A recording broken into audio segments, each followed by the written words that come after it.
I find it quite thrilling to actually be able to introduce a topic that expands the usual view of governance that we've had, that is usual topics such as strategy, fiscal responsibility, compliance and the like, to actually include something as exciting as corporate culture.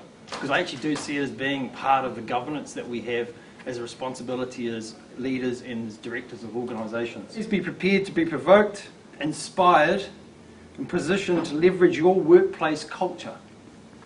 Ladies and gentlemen, Michael Henderson. Now tell this story because I think it's a really good metaphor for company culture. I believe company culture kind of passes before our eyes on a daily basis, and it's carrying with it a lot the value to the organisation, but we don't necessarily see it because in business we get distracted with the robust stuff, the measurable stuff, the strategic stuff. And so we often overlook the blatantly obvious fact that culture is moving before our eyes on every day. And increasingly in this century, I believe that that's something that organisations, and more importantly leaders in organisations, can no longer afford to ignore. Anthropology comes from two Greek words. Anthro means human.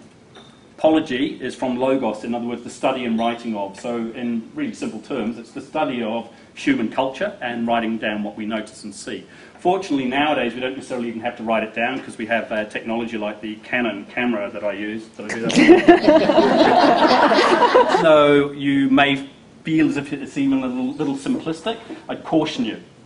Culture's never simplistic. It just looks that way when you don't know much about it.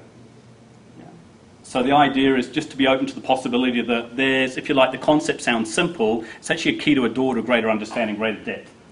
Yeah. And not to have that key means the wheelbarrow passes before your eyes and you don't even see what's happening until often it's too late. Yeah. And maybe even make a note of this if you don't mind, if this doesn't sound too patronising. Think about this. Culture in many respects is nothing more than a question in search of an answer. Are we all good? Yep. Yeah, we really are in New Zealand, aren't we? Sorry, I've just come back from Australia. I'm just used to when it's really bizarre over there. Strange habit they've got in their culture. You ask questions, people actually respond to it. I don't know what. Yeah, all right, just pretend you're Australian. Just humour me for this evening. If I ask a question, give it back to me if that's all right. Now, this is really interesting because on the marae, in the kraal, in the kafar, in the wasin, when somebody stands up and speaks to the tribe, guess what happens? The tribe respond, don't they? Somebody says something in the marae, we get kia ora. People go, yeah, I'm with you, I hear you, I'm participating. I believe it's very, very crucial that we actually do this in organisations, because if you don't, you actually inadvertently give the person standing up the front additional power that they don't necessarily have the right to have. Yeah, so we sit there nodding and smiling, and it starts to reinforce that, yeah, you know what you're talking about, which isn't necessarily true.